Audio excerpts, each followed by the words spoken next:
A legislação atual confere ao PROCON o poder de fiscalizar as condutas praticadas pelas empresas, com base no Código de Defesa do Consumidor. Em caso de autuação ou notificação, como a empresa deve proceder. É sobre isso que eu converso agora ao vivo com o Rodrigo Tritapepe, diretor de atendimento do PROCON de São Paulo. Rodrigo, seja muito bem-vindo ao Jornal do Empreendedor, primeira edição. Bom dia para você. Obrigado, Bruno. Bom dia. É um prazer participar desse programa tão importante e levar uma mensagem também importante para os nossos empresários. Verdade, Rodrigo. Rodrigo, a empresa foi autuada. O que fazer logo em seguida? Bruno, importante, o Sistema Nacional de Defesa do Consumidor, como o próprio nome diz, ele atua no Brasil inteiro. No Brasil inteiro são 1.008 PROCONs, entre PROCONs estaduais e municipais e uma secretaria nacional também. Então, o empresário pode aí ser objeto de fiscalização, de notificação, de qualquer um desses três órgãos. Precisa estar bem atento, primeiro, a quem está o procurando. Feito isso, recebendo o documento, é ele entender o que aquele documento significa. Aqui, onde eu falo São Paulo, nós somos em 6 diretorias, sendo que 3 delas podem emitir notificações com destinos diferentes e objetos diferentes também. A principal aqui, o foco de hoje, é a gente falar da nossa fiscalização. Muito bem, o empreendedor, ele está sediado e localizado num município, num estado, aqui no nosso país. A primeira coisa, conhecer as normas municipais. Os municípios podem legislar sobre direito do consumidor, principalmente em matéria regional. Então, ele pode ter uma multa que somente aquele município aplica, porque ele faz previsão daquela conduta. Depois, os órgãos estaduais de proteção, que ditam as suas normas com validade em todo o território. E a Secretaria Nacional, como eu disse, que também pode fazer as suas investigações e autuações. Muito bem. Então, ele vai identificar o documento. E, Bruno, por mais óbvio que pareça, quando o empresário recebe um documento com o logotipo do Estado, do PROCON ou federal, ele, a primeira coisa, se assusta, né? E esse susto geralmente faz com que a pessoa não, muitas das vezes, concatene as ideias. Por quê? Ela não consegue nem compreender o que está escrito no texto. Se ela fizer uma leitura calma e tranquila, e aí eu vou dar já uma primeira dica, especializada, porque não é qualquer advogado que atua na esfera administrativa. A advocacia precisa ser procurada, se o empresário se entender, de um advogado especializado na matéria. A gente vê muito erro aqui, também de advogados que não são da área e cometem aí alguns deslizes, né? Muito bem, então, a primeira coisa, toda notificação, e aí, Bruno, se eu estiver falando, você me interrompe e me pergunta, por favor, nós temos algumas leis que são, o empresário precisa deixar, não vou deixar na cabeceira da cama, que às vezes tira o sono, mas deixar próximo dele. Nós temos o Código de Defesa do Consumidor, a Lei 8078, lá tem tudo que tudo que é previsão de direitos do consumidor. Não só isso. Lá, o artigo 56 e 57 faz as previsões das fiscalizações e dos atos que são possíveis serem emitidos pelo órgão. Então, lá tem a multa, lá tem a advertência, tem a suspensão da atividade.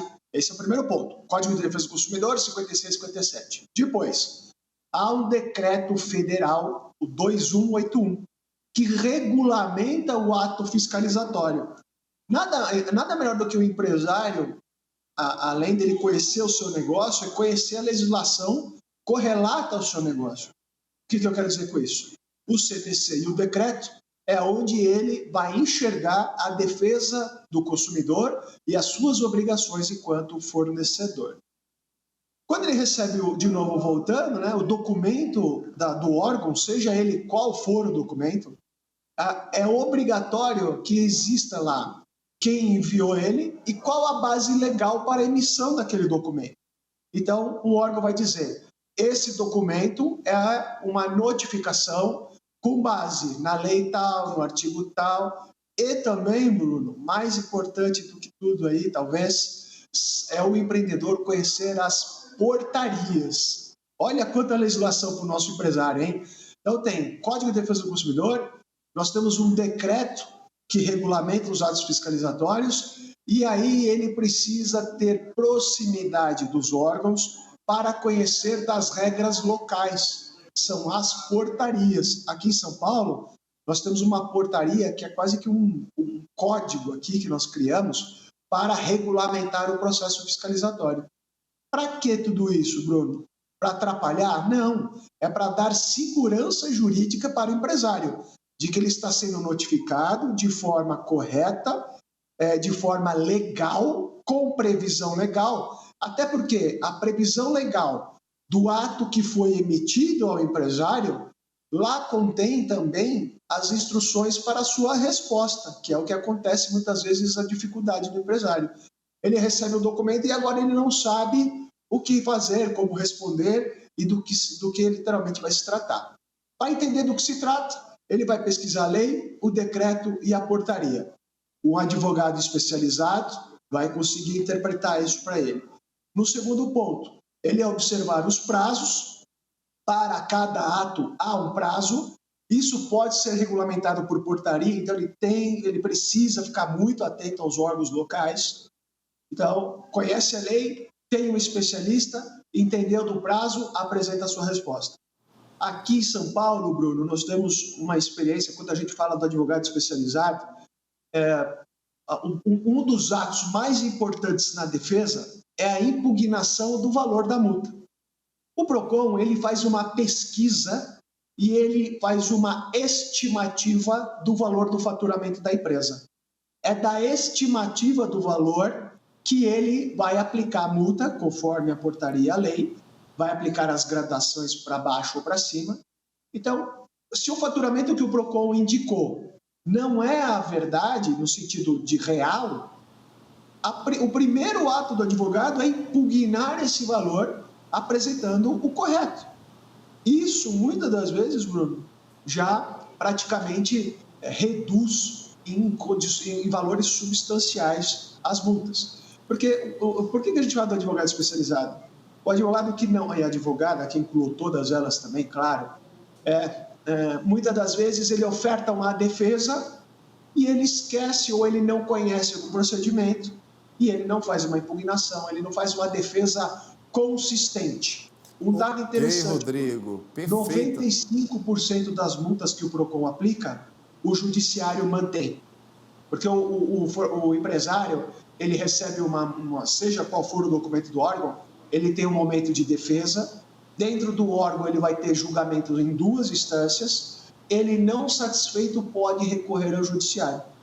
E lá no judiciário, 95% mantém a multa do PROCON. Então, veja, discutir legalidade de multa do PROCON é muito difícil. É verdade, Rodrigo. O que há espaço para se discutir é os valores cobrados e ficar atento às condições de pagamento.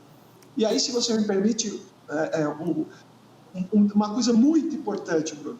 Muitas das vezes a gente fala para o empresário da multa, mas é muito importante falar para ele do porquê das multas.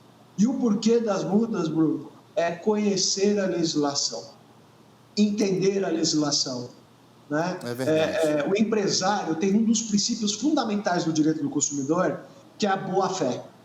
A boa-fé, quando ele faz uma defesa, quando ele se manifesta ao órgão, as empresas costumam fazer a sua defesa. Ela vai juntar elementos e vai apresentar a defesa. É verdade. Eu costumo dizer que boa-fé é tudo aquilo que o fornecedor fez para diminuir o prejuízo do consumidor.